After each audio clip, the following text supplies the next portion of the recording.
नारायणं नमस्कृत्यं नरं चैव नरोत्तमं देवीं सरस्वतीं व्यासं ततो जयमुदीरयेत्। ओम श्री परमात्मने नमः। धर्मप्राण सज्जनों, आज महाभारत की कथा है, लेकिन आज गंगा दशहरा भी है और आज अयोध्या में भगवान राम के राज दरबार की प्रतिष्ठा भी हो रही है। आज का दिन बड़ा महत्वपूर्ण है। आज गंगा अवतरण दिवस है। गंगा जो धरती पर कम से कम सनातनियों के लिए सबसे बड़ी वरदान है। गंगा जो धरती पर ब्रह्मा, विष्णु और महेश तीनों के प्रतिनिधि बन के बह रही है।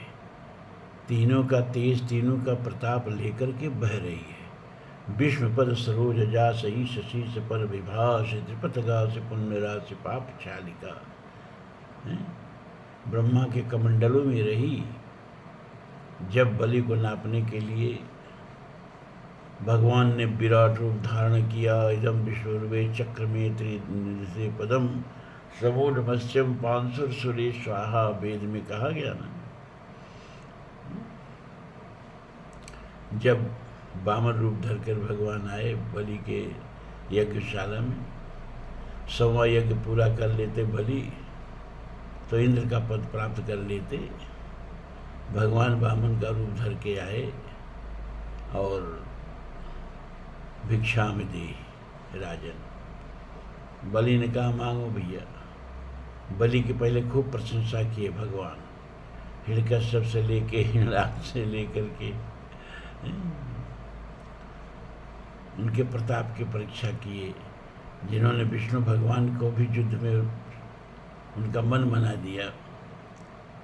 तो बलि बड़ा प्रसन्न हुए, कहे ब्राह्मण बालक, तुमने मुझे प्रसन्न किया, तुम जो चाहो मुझसे मांग लो।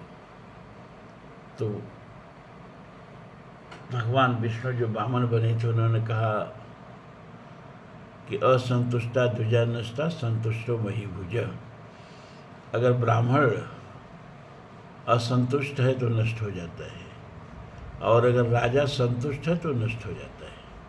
क्योंकि संतुष्ट हो जाएगा तो उसका राजपाट बढ़ेगा ही नहीं, और ब्राह्मण अगर संतुष्ट हो गया तो उससे तप होगी ही नहीं, संग्रह में पड़ जाएगा। और परमात्मा की प्राप्ति संग्रह से नहीं होती है, त्याग से होती है। त्यागेन ऐके अमृतत्व मानसो। तो भाई हम लोग को राजन बहुत लालच नहीं है, बस हम चाहेंगे हमको 3 डग आप धरती दे दीजिए। बलि ने कहा ओहो बालक, तुम बुद्धि से भी बालक ही लग रहे हो। अरे आज तुम द्वीप के द्वीप मांगते तो मैं दे देता। इंद्रलोक मेरे वशीभूत होने वाला, वह भी मांगते तो मैं दे देता। तुमने मांगा भी तो छोटे छोटे डग से 3 डग धरती। शुक्राचार्य बगल में ही खड़े थे। उन्होंने कहा ये तो अनर्थ होने जा रहा है, ये तो विष्णु है, वामन रूप धर के बलि को छलने आया है। इदम विश्वरूपे चक्र में त्रिधौलिते पदम समूढ़ मत्स्यम पांसुर सुरेश्वरी। विष्णु है ये ऋग्वेद। 3 डग में तो पूरा ब्रह्मांड नाप लेगा, तुम क्या करने जा रहे हो? बलि ने कहा महाराज, गुरु जी, जब कह दिया कि दिया तो दिया, मैं झूठ तो नहीं बोल सकता। शुक्राचार्य ने कहा, ये मूर्ख 3 जगह झूठ बोला जाता है, 5 जगह झूठ बोला जाता है। स्त्री नर्मदे विवाहे च विद्यर्थे प्राण संकटे। स्त्रियों से अगर कोई बात छिपानी हो तो झूठ बोलनी चाहिए, क्योंकि युधिष्ठिर का श्राप है, स्त्रियों से कोई बात छिपती नहीं। हास परिहास में झूठ बोल के हंसी पैदा की जाए तो झूठ नहीं कहलाता है। विवाह में झूठ बोल के कन्या का हाथ पीला हो तो झूठ नहीं कहा जाता है। और अगर धन जा रहा हो, झूठ बोलने से बच जाए तो झूठ नहीं कहा जाता है। प्राण जा रहा हो और झूठ बोलने से बच जाए तो झूठ नहीं कहा जाता है। वसुदेव इतना सत्यवादी थे, उन्होंने कंस से प्रतिज्ञा किया कि आपको 8वें पुत्र से संकट है, तो जो भी हमारा 8वां पुत्र होगा हम आपको सौंप देंगे। खैर नारद जी ने ऐसा झगड़ा लगा दिया कि हर पुत्र को मारता गया, लेकिन 8वां पुत्र तो लेकर चुपचाप चले गए गोकुल। कहाँ दिए? कहीं कहीं झूठ क्षमा भी किया जा सकता है। तुम कह दो कि हम नहीं देंगे आपको 3 टक। उन्होंने कहा अब कह दिया तो कह दिया महाराज, हमको कोई अब कंसेशन नहीं चाहिए झूठ बोलने के लिए। ठीक है ब्राह्मण देवता, आप 3 टक धरती नाप लीजिए। कहते हैं कि तीसरा टक जब उठाया, भगवान ने नापने के लिए विराट रूप धारण किया, तो उनका बायां पैर उड़ते उड़ते ब्रह्मांड कटाह से टकरा गया और ब्रह्मांड की सीमा से टकरा गया। और ब्रह्मांड की सीमा के पार जो दूसरा ब्रह्मांड है, उसमें जो विरजा नदी बहती है ना, वो जो ब्रह्मांड फट गया, उसके फटन से विरजा नदी जो है उसका पानी टपकने लगा और भगवान के चरणों में लगे हुए अंगराग को धो करके बहने लगा। पानी धवल, भगवान का चरण नीला और अंगराग का रंग लाल। तो नीला, लाल और सफ़ेद का एक तिरंगा बन गया।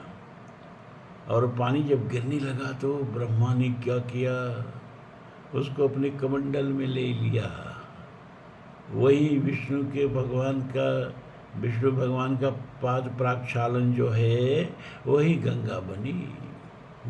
विष्णुपद सरोज जासी, विष्णु के चरण कमलों से उत्पन्न हुई, क्योंकि ब्रह्मा ने उस चरण कमल का प्रक्षालन करके अपने कमंडल में ले लिया। अब ब्रह्मा का कमंडल कितना बड़ा होगा, आप लोगों को त्रिलोकी का कमंडल की याद आ रही होगी। ऐसा नहीं है, पूरा ब्रह्मांड कटा ही तो ब्रह्मा का कमंडल है। और जब भगीरथ की उत्कट तपस्या से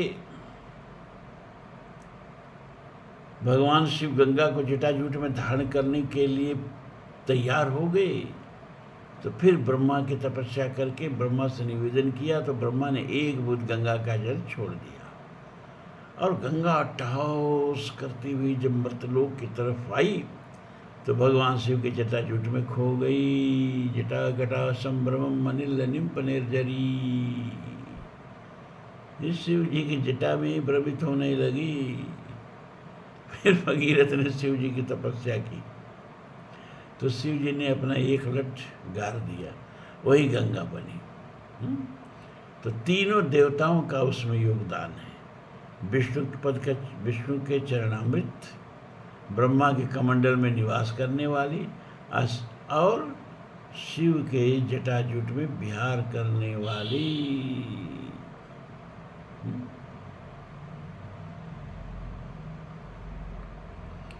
आज उस गंगा के अवतरण का दिवस है।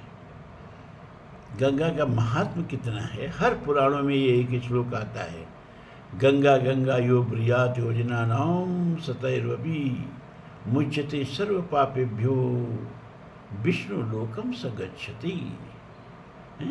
जो गंगा गंगा हजारों कोस से भी, हजारों योजन से भी इस शब्द का उच्चारण करते हैं, गंगा का नाम लेते हैं,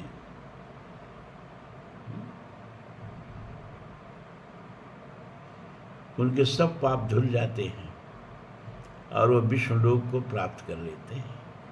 शंकराचार्य ने लिखा, भगवत गीता कंचित धीता गंगा जल लव कणिका पीता। भगवत गीता का थोड़ा सा भी जो ध्यान कर लें और गंगा जल का एक बूंद भी पान कर लें, उनके सब पाप मिट जाते हैं। पाप हरने में गंगा का उदाहरण मानस भी देता है और गंगा का उदाहरण श्रीमद् भागवत भी देता है। पूछो रघुपति कथा प्रसंगा, सकल लोक जग पावन गंगा, पावन गंगा तरंग माल से आहा। क्या बात है, वह गंगा तुलसी दो नयनन से निरखो, अरे वसुधा में सुधा रस जात बहाए। ब्रह्मवारी कहा जाता है गंगा को, ब्रह्मवारी यानी ब्रह्म ही जल रूप में होकर के धरती पर बह रहा है लोगों का पाप प्रक्षालन करने के लिए। और गंगा कभी किसी की जात पूछती है? वहाँ कोई भेदभाव नहीं, चारों वर्ण के लोग समान भाव से नहा सकते हैं, समान अधिकार से नहा सकते हैं और समान फल प्राप्त कर सकते हैं। कोई भेदभाव गंगा में नहीं। कभी नहीं कहती है किस जात के हो, हाँ तुम शूद्र हो, तुम मुझे छूना मत, मैं अपवित्र हो जाऊंगी। अरे वो पवित्रता किस काम की? चूल्हे भाड़ में जाए वो पवित्रता जो किसी के छूने से अपवित्र हो जाए। हैं? हमेशा विभव जो है ना उच्च से निम्न की तरफ बहता है।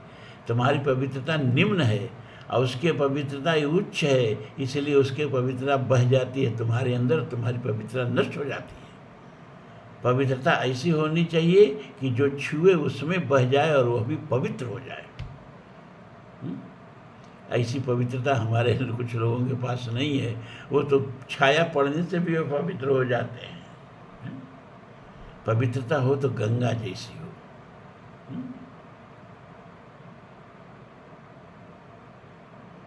और गंगा की पवित्रता को भी पवित्रता की जरूरत पड़ती है। शिव पुराण में तो यहाँ तक आया है कि गंगा जब पूछती है भगवान शिव से कि लोग हमारे में आके अपना पाप धोएंगे, अपना पाप धोएंगे, अपना पाप धोएंगे, तो मैं पापों का भंडार बन जाऊंगी। अब मेरे अंदर का पाप कैसे नष्ट होगा?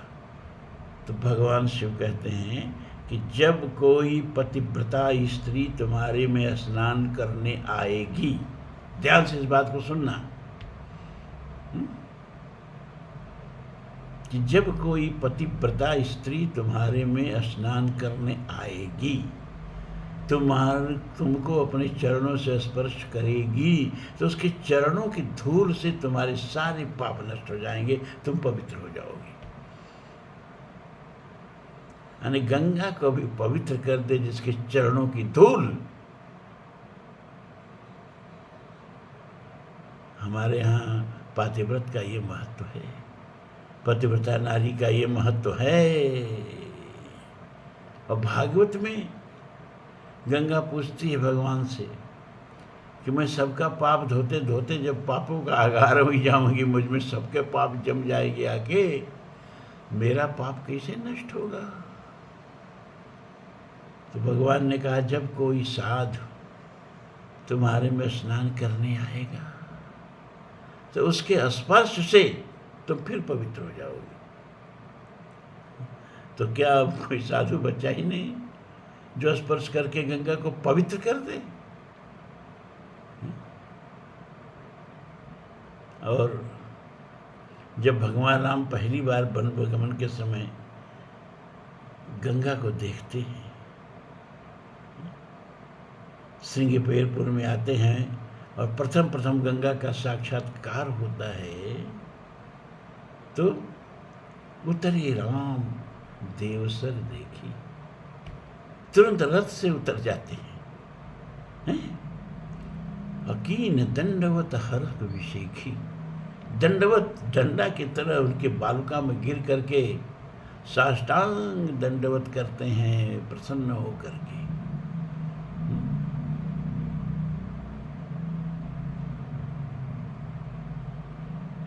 जैसे महामनाओं के दर्शन होते हैं तो सबसे पहले हम क्या करते हैं? प्रणाम करते हैं। वैसे ही गंगा में भी स्नान करने के नियम है भैया। जाके भैंस भी गंगा में नहाती है, पशु भी गंगा में नहाते हैं, जा कर के कूद जाते हैं। ऐसे ही लोगों को मैंने देखा है जा कर के गंगा में कूद जाते हैं, वो क्या पवित्र होंगे? नहाने का भी तो सलीका होना चाहिए कि दर्श परश मज्जन अरूपान हरई पाप कह वेद पुराण। दर्श, जब ही दर्शन हो गंगा का, तुरंत पहले गंगा को प्रणाम करो। देखो राम भगवती दर्शन होते ही सबसे पहले, अरे गंगा की लहरें ही तो गंगा के नेत्र हैं, और जब नेत्र से नेत्र मिला तो सबसे पहले माँ गंगा को प्रणाम तो करो।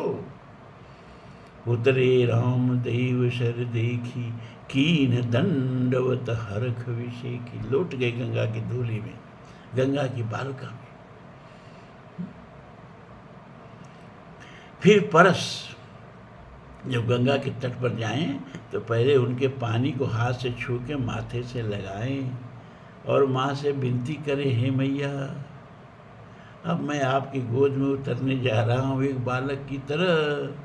उत्क्षेपणम गर्भगतस्य पादयो, किम कल्पते मातुर्धोक्ष जाग से, अस्ति नास्ति अव्यपदेश भूषितम, तवास्ति कुक्षे किए तप अनन्य। माता के पेट में बच्चा होता है तो लात मारता है माँ के मर्म में, माँ के कोख में। तो क्या माँ को गुस्सा आता है, माँ को क्रोध आता है, माँ बुरा मानती है? नहीं, माँ तो बड़े वात्सल्य से अपने उदर को सहलाती है कि मेरा बच्चा चल रहा है। दुनिया में इस प्रेम का मिसाल कहीं नहीं मिलेगा।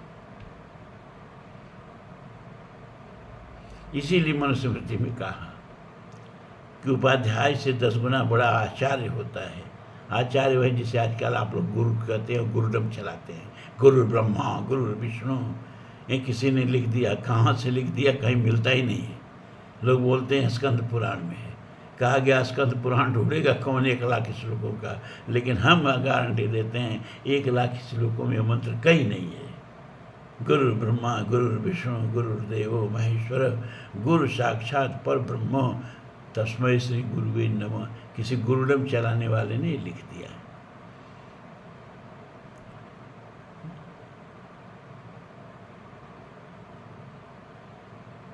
तो उपाध्याय कहते हैं साधारण टीचर को, उससे 10 गुना बड़ा होता है गुरु, गुरु से 100 गुना बड़ा होता है पिता, और पिता से 1000 गुना बड़ी होती है माता, और माता से बड़ा ब्रह्मांड में ईश्वर भी नहीं है। मनुस्मृति में मनु ने लिख दिया। पेट में उसके उदर में लात मारता है बच्चा, जरा बड़ा होके और बच्चा तेरी माता को लात मार के दिखाए।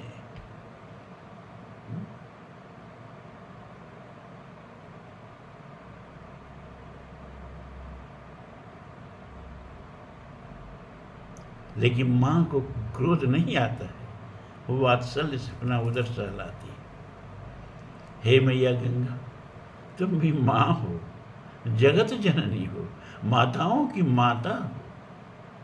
मैं तुम्हारे में अब उतरने जा रहा हूँ, पैर से भी स्पर्श होगा। माँ मेरा पाद स्पर्श क्षमा करना, इसको कहते हैं परस, दरस परस। इसके बाद गंगा के जल का मज्जन करो। अरे गंगा में नाला बहा करके इतना गंदा कर दिया, उसको मज्जन करने लग रहने ही नहीं दिया है? दरस परस मज्जन कर पाना है। दरस करो, परस करो, मज्जन माने इसमें डुबकी लगाओ। डुबकी लगाने के बाद जब पवित्र हो जाओ तो गंगा जल का चरणामृत है विष्णु का पान करो। जब इस विधि से स्नान करते हो, हरई पाप कह वेद पुराना, तब वेद पुराण साक्षी है कि गंगा सब पाप हर लेती है। उतरे राम देव सर देखी, कीन दंडवत हरख विषेखी।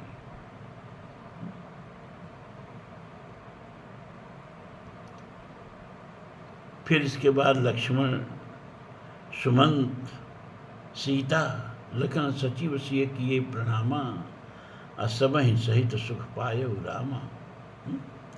कई कई कोटि कथा प्रसंगा, राम बिलो कहीं गंग तरंगा। ये गंगा की लहरें भारतीय संस्कृति का एक एक अध्याय है। ऋग्वेद की एक एक ऋचाएं हैं, वेदों की एक एक ऋचाएं हैं ये गंगा की तरंगे। जाने कितनी ऋषियों की तपस्या और आपके पूर्वजों की अस्थियां सब गंगा में मिलकर बह रही है। पानी नहीं है, बसधा में सुधा रस जात बहा है। साक्षात ब्रह्म बारी बह रही है, ब्रह्म ही बारी बन के बह रहा है। केशव क्या कहते हैं?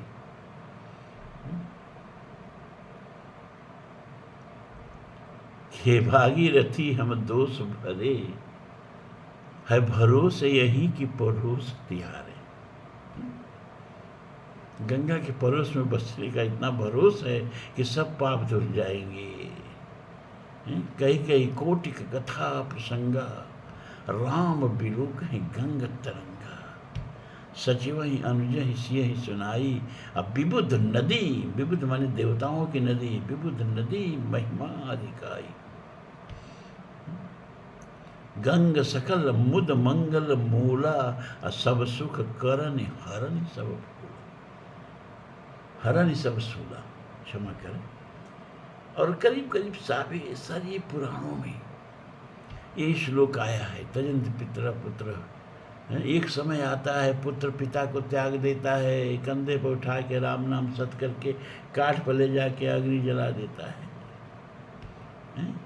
जिन पुत्र नहीं बहुत प्रत पाले, सोई देख कि नहीं है। घर ते कहें सवारे, काढ़ो भूत होई घर कहीं हैं। सोईले बांस तोड़ी खुपड़ी के शीस फोर बिक रही हैं। अरे अजहो मूढ़ करो सत्संगत, संतन में कछु पई हैं। जादिन मन पंछी उड़ जाई।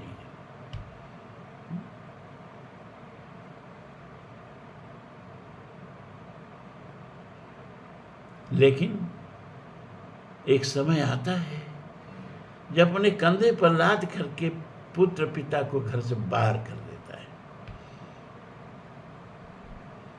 माता प्यारे से प्यारे शिशु को जब प्राण निकल जाता है तो गोदी से उतार देती है, गोदी से त्याग देती है, उतार देती है।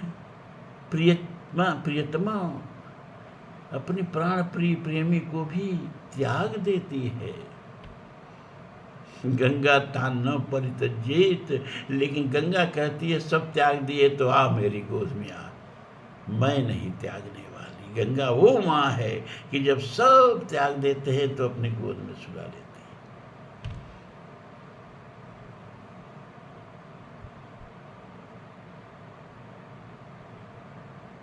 आज गंगा का अवतरण दिवस,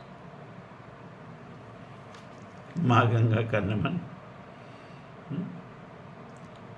सीता हाथ जोड़ के विनय करती हैं। भोजपुरी का एक गीत याद है,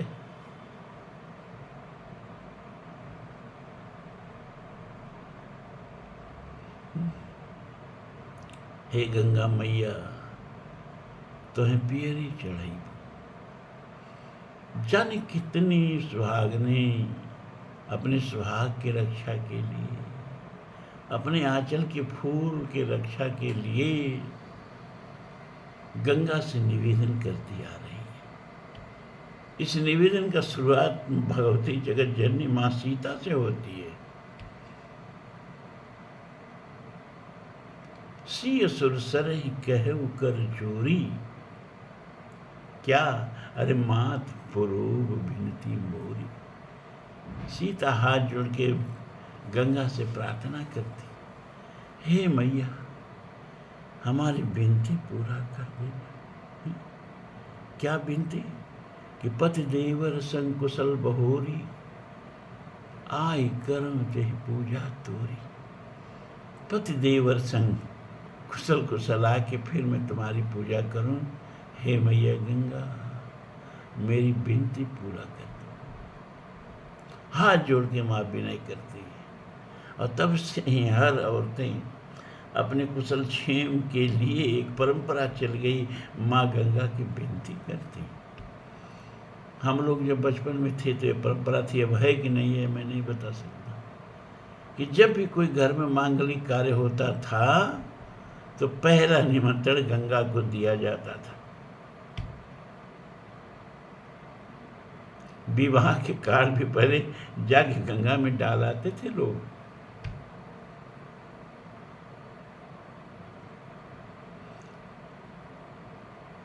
गंगा ने आशीर्वाद भी दिया भगवती को, सुन सिय वचन प्रेम रस सानी, भय बरबार मुदित बरबानी।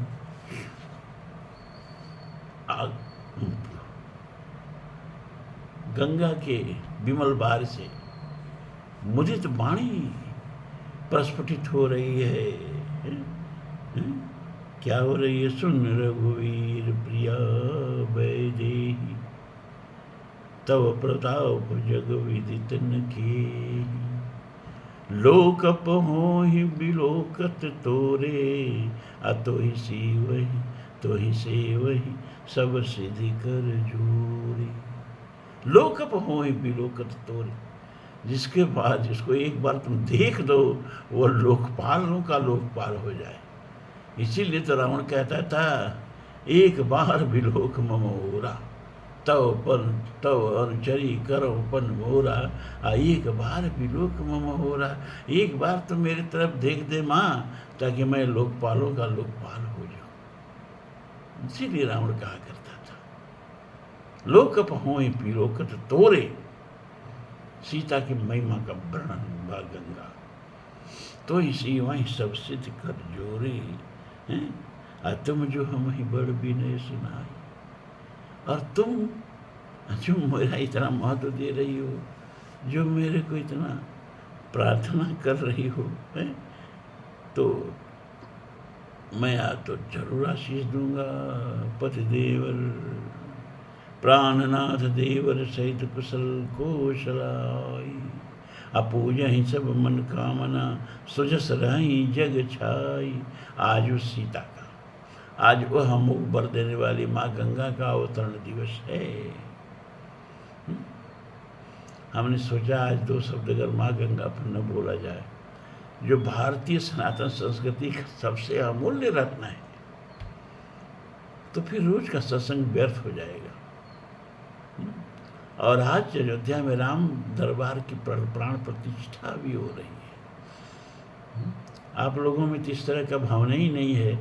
हम जब गाजीपुर में थे, सत्संग करते थे 12 बरस तक अखंड, दोनों टाइम सैकड़ों श्रोता नियमित मेरे थे।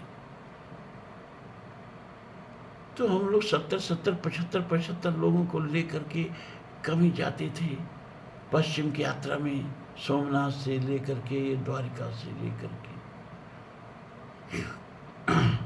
और कभी दक्षिण निकल जाते थे, मद्रास, मदुरई, रामेश्वरम, कन्याकुमारी।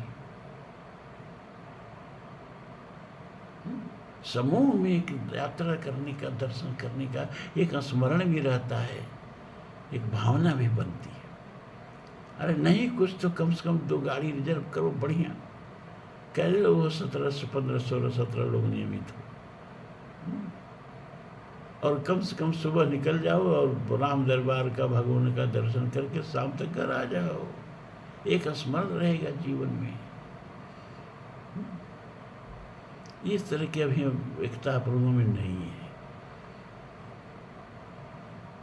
इतना समर्पण भी नहीं है, और प्रभु के लिए संसार को इतना पीछे ठेलने की अभी आदत भी नहीं है। पकड़े रहिए, संसार पकड़े रहिए, आप नहीं छोड़ेंगे तो वो तो छोड़ ही देगा। अच्छा, आ जाइए, अब विषय पर आ जाइए।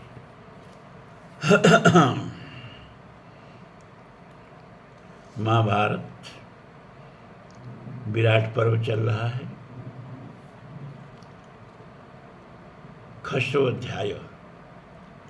युधिष्ठिर द्वारा देवी दुर्गा की स्तुति और देवी का प्रत्यक्ष प्रकट होकर उन्हें वर देना। वैशंपायन कहते हैं, राजन, विराट के रमणीय नगर में प्रवेश करते समय महाराज युधिष्ठिर ने मन ही मन त्रिभुवन की अधीश्वरी दुर्गा देवी का इस प्रकार सेवन किया, क्षमा करें, इस प्रकार स्तवन किया।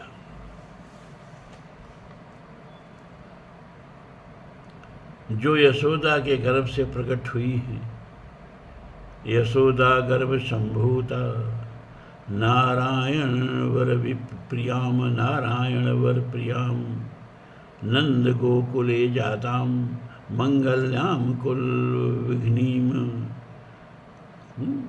जो यशोदा के गर्भ से प्रकट हुई हैं, जो भगवान नारायण को अत्यंत प्रिय हैं, नंद गोप के कुल में जिन्होंने अवतार लिया है, ये भगवती विंध्याचली का स्तवन हो रहा है।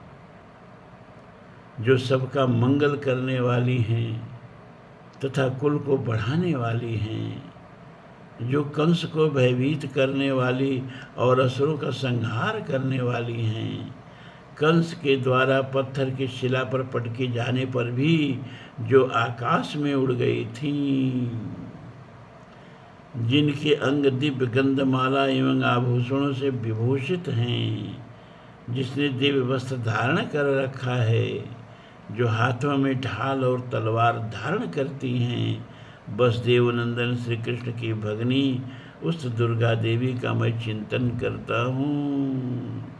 भारावतरणे पुण्ये ये अस्मरन्ति सदा शिवां, तान् वै तारयते पापात् पंके मामिव दुर्बलाम। पृथ्वी का भार उतारने वाली पुण्यमयी देवी, तुम सदा सबका कल्याण करने वाली हो। जो लोग तुम्हारा स्मरण करते हैं, निश्चय ही तुम उन्हें पाप और उसके फल स्वरूप होने वाले दुख से उबार लेती हो। ठीक उसी तरह जैसे कोई पुरुष कीचड़ में फंसी हुई दुर्बल गाय का उद्धार कर देता है। स्तोत्रम पचक्रम ही भूयो विविधेय स्तोत्र संभवेह, आमंत्र्य दर्शनाकांक्षी राजा देवी सहानुज। नमोऽस्तु वरदे कृष्णे कुमारी ब्रह्मचारिणी, बालार्क सदशाकारे पूर्णचंद्रानि भाननी। तत्पश्चात भाइयों सहित राजा युधिष्ठिर ने देवी के दर्शन की अभिलाषा रखकर नाना प्रकार के स्तुतिपरक नामों द्वारा उन्हें संबोधित करके पुनः स्तुति आरंभ की। इच्छा अनुसार उत्तम वर देने वाली देवी तुम्हें नमस्कार है। सच्चिदानंदमयी कृष्णे, तुम्ही कुमारी और ब्रह्मचारिणी हो। तुम्हारी अंग कांति प्रभातकालीन सूर्य के सदृश लाल है। तुम्हारा मुख पूर्णिमा की चंद्रमा की भांति आह्लाद प्रदान करने वाला है। चतुर्भुजे चतुर्वक्त्रे पीत श्रोणी पयोधरी, मयूर पिच्छवलय केयूरांगधारिणी। भासदेवी यथा पद्मा नारायण परिग्रह, स्वरूपम ब्रह्मचर्यम च विशदम गगनेश्वरी। कृष्ण विस्मा कृष्ण संकर्षण समानना। तुम चार भुजाओं से शोभित विष्णु रूपा और चार मुखों से अलंकृत ब्रह्म स्वरूपा हो। तुम्हारे नितंब और उरोज पीन हैं। तुमने मोर पंख का कंगन धारण किया है तथा केयूर और अंगद पहन रखे हैं। देवी भगवान नारायण की धर्म पत्नी लक्ष्मी के समान तुम्हारी शोभा हो रही है। आकाश में विचरने वाली देवी, तुम्हारा स्वरूप और ब्रह्मचर्य परम उज्ज्वल है।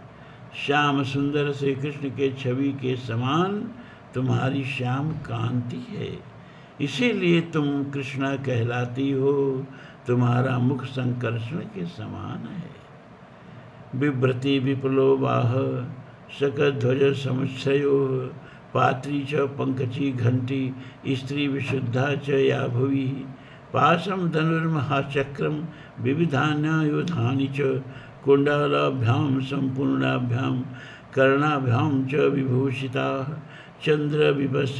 चन्द्रविस्पर्धिना देवी मुखेन त्वं विराजसे मुकुटेन विचित्रेण केशबन्धेन शोभिना भुजंग भोगवासेन षोडशसूत्रेण राजता बिभ्राजसे चाबद्धेन भोगेनेव मंदरः। अब आप लोग सोच रहे होंगे कि भैया ही तो वाल्मीकि रामायण का श्लोक सहित पढ़ते थे हैं, क्योंकि वो हनुमान जी को सुनाते थे। अभी तो महाभारत का भी श्लोक पढ़ने लगे तो कितना दिन लगेगा। अरे ये दुर्गा जी की स्तुति है तब न पढ़ दे रहे हैं हो हैं? आज का दिन थोड़ा स्तुति का ही दिन रहे। भाई गंगा जी की स्तुति किए, अब दुर्गा जी की स्तुति। आज का दिन ऐसे ही चले तो क्या बुरा है, रोज तो किस्सा कहानी होगी। अब दुर्गा जी की स्तुति भी हम छाट दें, खाली आप लोगों को गद्य सुना दें, हिंदी सुना दें तो दुर्गा जी नाराज हो जाएंगी। उनको भी तो खुश करना है ना भैया। तुम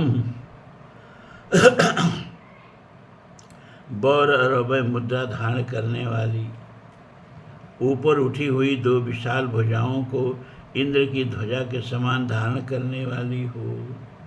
तुम्हारे तीसरे हाथ में पात्र, चौथे में कमल और पांचों में घंटा सुशोभित है। छठे हाथ में पात्र नहीं, क्षमा करें, छठे हाथ में पाश, सातवें में धनुष तथा आठवें महान चक्र शोभा पाता है। आंखों में इतने आंसू भर गए ना कि ठीक से पढ़ा नहीं जा रहा। यही तुम्हारे नाना प्रकार के आयुध हैं। इस पृथ्वी पर स्त्री का जो विशुद्ध स्वरूप है वो तुम ही हो। कुंडल मंडित कर्ण युगल तुम्हारे मुखमंडल की शोभा बढ़ाते हैं। देवी, तुम चंद्रमा से होड़ लेने वाले मुख से सुशोभित होती हो। तुम्हारे मस्तक पर विचित्र मुकुट हैं। बधे हुए केशों की बेड़ी सांप की आकृति के समान कुछ और ही शोभा दे रही है। यहाँ कमर में बधी हुई सुंदर करधनी के द्वारा तुम्हारी ऐसी शोभा हो रही है मानो नाग से लपेटा हुआ मंदराचल हो। ध्वजेन सुखिपिच्छान मुखा चित्रेन विराजसी कौमारमृतमाख्यास्त व्रतिमास्थाय त्रिदिवं पावितं त्वया। तुम्हारी मयूर पिछ से चिन्हित ध्वजा आकाश में ऊंची फहरा रही है। उसमें तुम्हारी शोभा और भी बढ़ गई है। तुमने ब्रह्मचर्य व्रत धारण करके तीनों लोकों को पवित्र कर दिया है। तेन त्वम् अस्तुयसे देवी त्रिदशे पूज्यसे अपिच त्रैलोक रक्षणार्थाय महिषासुरनाशिनी प्रसन्ना में सुरश्रेष्ठे दयां कुरु शिवा भव। देवी, इसीलिए संपूर्ण देवता तुम्हारी स्तुति और पूजा भी करते हैं। तीनों लोकों की रक्षा के लिए महिषासुर का नाश करने वाली देवेश्वरी, मुझ पर प्रसन्न होकर दया करो, मेरे लिए कल्याणमयी हो जाओ। जया तुम विजया चैव संग्रामे च जयप्रदा ममापि विजयं देवी मयाम विजयं देहि वरदाम त्वं च साम्प्रतम्।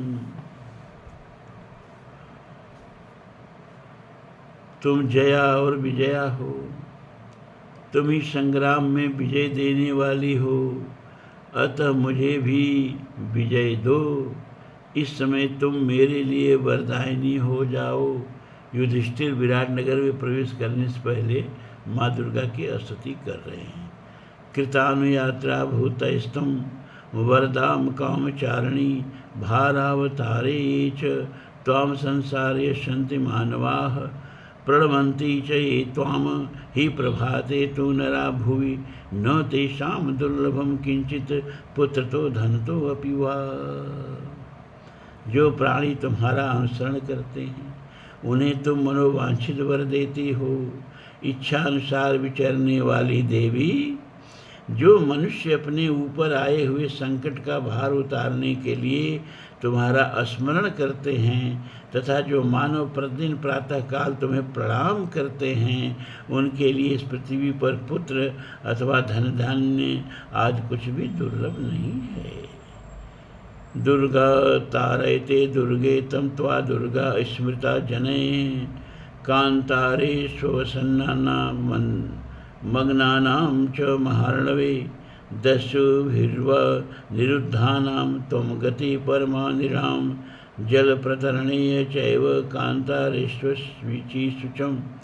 ये स्मरन्ति महादेवी न च सीदन्ति ते नराः त्वं कीर्ति श्रीधृतिः विसिद्धिर्विद्या सन्ततिर्मतिः। संध्या रात्रि प्रभा निद्रा ज्योत्सना कांति क्षमा दया नृणां च बंधनं मोहं पुत्रनाशं धनक्षयं व्याधिं मृत्युं भयं चैव पूजितां नारीशस्यसि। सोऽहं राजात् परिभ्रष्ट सरलं त्वा प्रपन्नवान्। दुर्गे, तुम दुख से उद्धार करती हो, इसीलिए लोक के द्वारा दुर्गा कही जाती हो। जो दुर्गम वन में कष्ट पा रहे हों, संसार सागर में डूब रहे हों अथवा लुटेरों के बस में पड़ गए हों, उन सब मनुष्यों के लिए तुम ही परम गति हो। तुम ही उन्हें संकट से मुक्त करती हो। महादेवी, पानी में तैरते समय, दुर्गम मार्ग में चलते समय और जंगलों में भटक जाने पर जो तुम्हारा स्मरण करते हैं, वे मनुष्य क्लेश नहीं पाते हैं। तुम्हारी कीर्ति श्री धृति सिद्धि लज्जा विद्या संतति मति संध्या रात्रि प्रभा निद्रा ज्योत्सना कांति क्षमा और दया हो तुम्ही। तुम पूजित होने पर मनुष्यों के बंधन मोह पुत्र नाश और धन नाश का संकट व्याधि मृत्यु और संपूर्ण भय नष्ट कर देती हो। मैं भी राज से भ्रष्ट हूँ, इसीलिए तुम्हारी शरण में आया। प्रतश्च तया मरुधना तव देवी सुरेश्वरी त्राहि मां पद्मपात्राक्षी सत्ये सत्या भवस्वना। कमल दल के समान विशाल नेत्रों वाली देवी, देवेश्वरी, मैं तुम्हारे चरणों में मस्तक रखकर प्रणाम करता हूँ। मेरी रक्षा करो। सत्य हमारे लिए वस्तु सत्य स्वरूपा बनो। सत्य हमारे लिए वस्तु सत्य स्वरूपा बनो। अपनी महिमा को सत्य कर दिखाओ। शरणं भव मे दुर्गे शरण्ये भक्तवत्सले। एवं असुता ही सा देवी दर्शयामास पांडवम उपगम्यम तो राजानमिदं वचनम अब्रवीत। शरणागतों की रक्षा करने वाली भक्तवत्सली दुर्गे, मुझे शरण दो। इस प्रकार स्तुति करने पर देवी दुर्गा ने पांडुनंदन युधिष्ठिर को प्रत्यक्ष दर्शन दिया तथा राजा के पास आकर यह बात कही। अब भगवती बोल रही है। श्रीनुराजन महाबाहो मदीयं वचनं प्रभो भविष्यत्यचिरादेव संग्रामे विजयस्तव। मम प्रासाद निर्जित्य हत्वा कौरवाहिनीं राज्यं निष्कटं कृत्वा भोक्ष्यसे मेदनीं पुनः।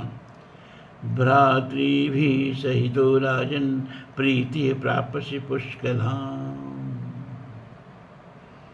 देवी बोली, महाबाहु राजा युधिष्ठिर, मेरी बात सुनो। समर्थ राजन, शीघ्र ही तुम्हें संग्राम में विजय प्राप्त होगी। मेरे प्रसाद से कौरव सेना को जीतकर उसका संहार करके तुम निष्कंटक राज्य करोगे और पुनः इस पृथ्वी का सुख भोगोगे। राजन, तुम्हें भाइयों सहित पूर्ण प्रसन्नता प्राप्त होगी। मत् प्रसादाच्च ते सौख्यम आरोग्यम च भविष्यति। ये च संकीर्तयस्यन्ति लोके विगत कल्मषा।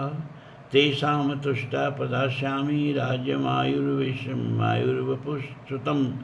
प्रवासे नगरे चापि संग्रामे शत्रुसंकटे अटव्याम दुर्गा कांतारे सागरे गहने गिरौ ये स्मृष्यन्ति मां राजन् यथा भवता स्मृता न तेषां दुर्लभं किंचित् अस्मिन् लोके भविष्यति।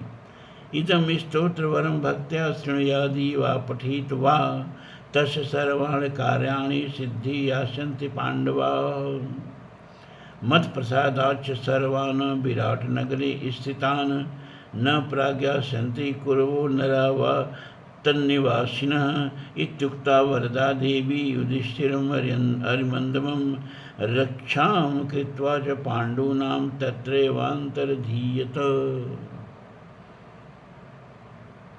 मेरी कृपा से तुम्हें सुख और आरोग्य सुलभ होगा। लोक में जो मनुष्य मेरा कीर्तन और स्तवन करेंगे वे पाप रहित होंगे और मैं संतुष्ट होकर उन्हें राज्य, बड़ी आयु, निरोग शरीर और पुत्र प्रदान करूंगी।